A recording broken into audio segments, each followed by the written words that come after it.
Welcome to the Java tutorial. और आज हम बात करेंगे लॉजिकल ऑपरेटर्स के बारे में।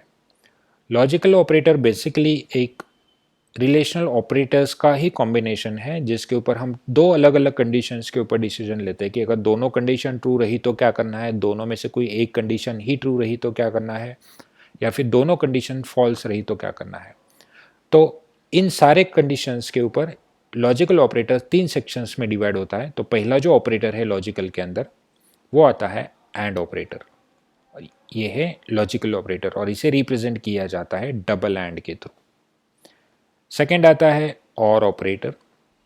और ऑपरेटर को रिप्रेजेंट किया जाता है दो वर्टिकल लाइंस के थ्रू, और ये वर्टिकल लाइंस जो है वो आपके एंटर बटन के जस्ट ऊपर होती है। फिर तीसरा जो ऑपरेटर है वो है नॉट ऑपरेटर और इसे रिप्रेजेंट किया जाता है एक्सक्लेमेशन मार्क के थ्रू। तो मान लो अगर मुझे एंड ऑपरेटर यूज़ करना है तो हमें दो कंडीशंस को चेक करना पड़ेगा। तो दो कंडीशंस के लिए मुझे दो इनपुट्स चाहिए जो कि ट्रू और फॉल्स के फॉर्मेट में होंगे।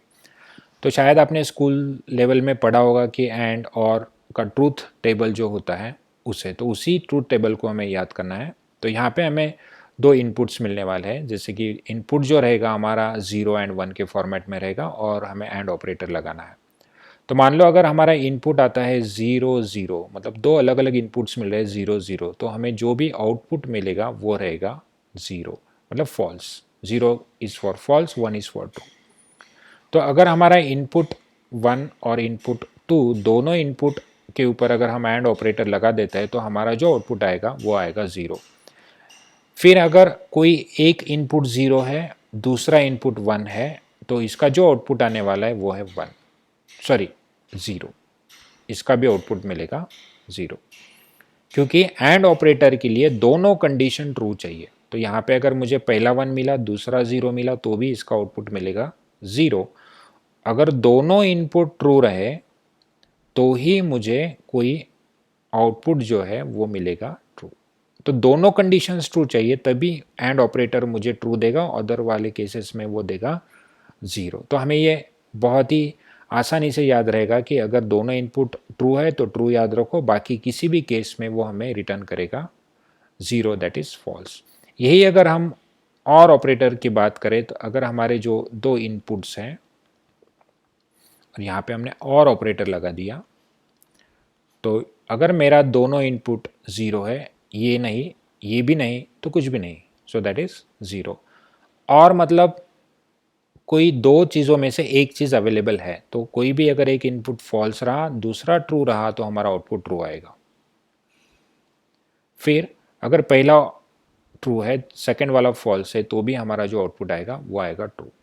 अगर दोनों ट्रू रहे तो बहुत ही अच्छी बात है, तो हमारा आउटपुट भी आएगा ट्रू। तो यहाँ पे और के लिए हमें याद रखना है कि अगर दोनों इनपुट्स फॉल्स रहते हैं तो हमारा आउटपुट जो है और के लिए फॉल्स आएगा, और एंड के लिए अगर दोनों इनपुट ट्रू है तभी हमारा आउटपुट ट्रू आएगा, अदर केसेस में फॉल्स आएगा।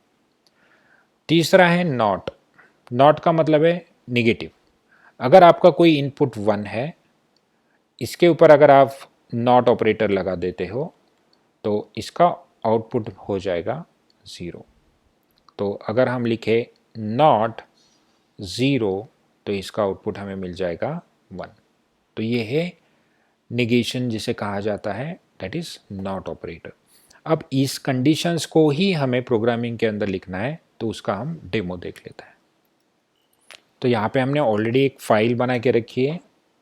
इस फाइल को हम नाम देंगे demo.java, और फाइल के अंदर हमें लिखना है क्लास कैपिटल डी डेमो, क्योंकि फाइल का नाम वही है, ओपनिंग क्लोजिंग ब्रेस। फिर लिखना है public static wide main, bracket के अंदर लिखना है string brackets and arguments and opening closing.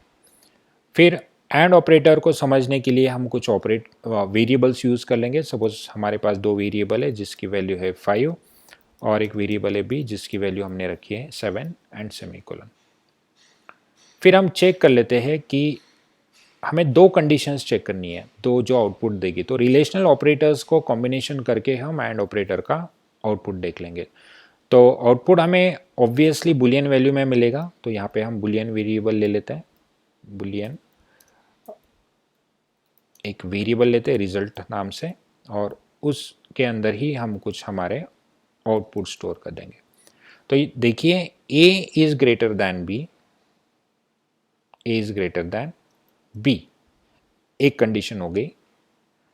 And हम कोई और कंडीशन लेते हैं, सपोज हमारे पास और एक variable integer is equals to 8, और फिर हम चेक करते हैं A is greater than C. तो इस स्टेटमेंट को हम पहले समझ लेते हैं कि यहाँ पे हम देख सकते हैं A is greater than B, हाँ या ना, यस और नो, क्योंकि इसका जो आंसर है वो हमें ट्रू और फॉल्स में ही मिलेगा। सेकेंड स्टेटमेंट था ए इज ग्रेटर दैन सी, इसका भी आंसर हमें ट्रू और फॉल्स में ही मिलेगा, एक तो ए सी से बड़ा है या नहीं है। तो इस एग्जाम्पल में देखो A is greater than B, A is greater than B, false क्योंकि ए बड़ा नहीं है। A is greater than C, false क्योंकि सी की वैल्यू बड़ी है, तो ये भी कंडीशन फॉल्स हो जाएगी। तो यहाँ पे आपको 0 मिलेगा, फॉल्स। सेकेंड वाले केस का भी 0 मिलेगा, फॉल्स। और 0 एंड 0, तो हमने अभी ट्रूथ टेबल में देखा था कि अगर हमारे दो वैल्यू 0 आती है तो हमारा आउटपुट क्या मिलेगा, 0।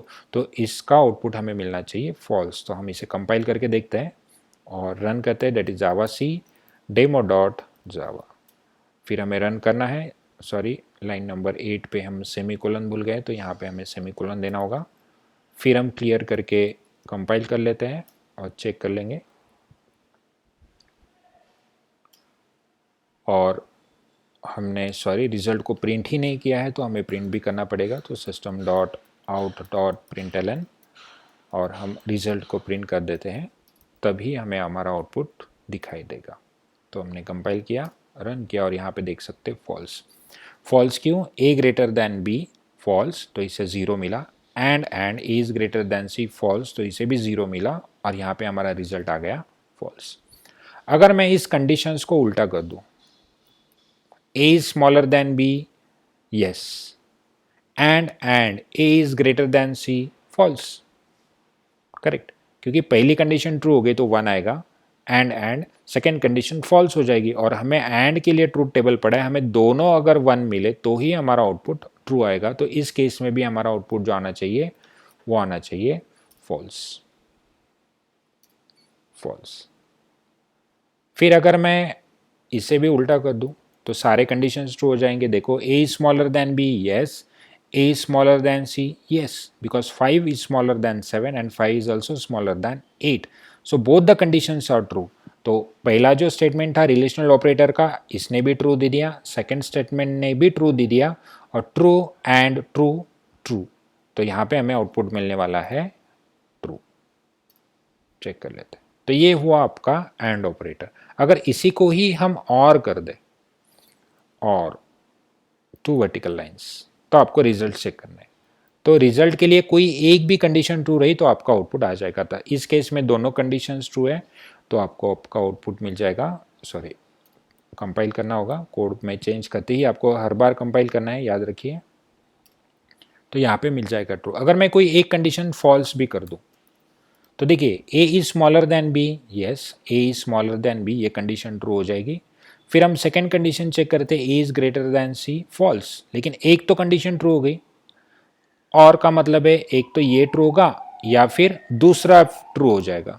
तो इस केस में हमारी पहली जो केस है वो ट्रू हो गई और दूसरी केस फॉल्स हो गई, तो कोई प्रॉब्लम नहीं है, इसका आउटपुट भी हमें ट्रू मिलेगा, क्योंकि हमने ट्रूथ टेबल में देखा है कोई भी एक इनपुट अगर ट्रू रहा तो हमारा आउटपुट ट्रू ही आने वाला है। तो इस केस में पहले केस का आंसर ट्रू है और दूसरे केस का फॉल्स है, तो ऑब्वियसली और ऑपरेटर यूज़ करें तो हमें वापस से आउटपुट जो मिलने वाला है वो ट्रू ही मिलने वाला है। तो यहाँ पे आ गया आपका ट्रू। तो ये रहा एंड और ऑपरेटर का डेमो, लेकिन मुझे नॉट ऑपरेटर भी यूज़ करना है। तो यहाँ पे देख सकते हो ये जो करंट सिनेरियो है, A is smaller than B और ए इज ग्रेटर देन सी, इसका जो भी आउटपुट आ रहा है वो आ रहा है हमें ट्रू। लेकिन अगर इस ट्रू को आपको निगेटिव वैल्यू में प्रिंट करना है, जैसे निगेशन, तो हम यहाँ पे लिख देंगे नॉट, और जो भी रिजल्ट आया था इसे हम ब्रैकेट्स में डाल देते हैं। तो रिजल्ट के अंदर तो ट्रू आया था, लेकिन आपके एक्सक्लामेटरी मार्क ने, दैट इज नॉट ऑपरेटर ने उसे चेंज कर दिया, और उसका जो भी उल्टा रिजल्ट होगा वो यहाँ पे प्रिंट कर देगा। तो जैसे यहाँ पे ट्रू था इसका एक्चुअल रिजल्ट, लेकिन प्रिंट होते टाइम उसने नॉट करके निगेटिव वाला जो आंसर था वो प्रिंट कर दिया, दैट इज़ फॉल्स। तो ये सारे कॉम्बिनेशंस हम आगे चल के जब इफ़ एल्स स्टेटमेंट यूज़ करेंगे या फिर किसी लूप स्टेटमेंट में हम चले जाएंगे तो इन ऑपरेटर्स को हम बहुत सारे प्रॉब्लम्स के लिए यूज़ करने वाले थे। तो ये है हमारा लॉजिकल ऑपरेटर। तो इसके बाद के टॉपिक में हम देखेंगे बीट वाइज ऑपरेटर।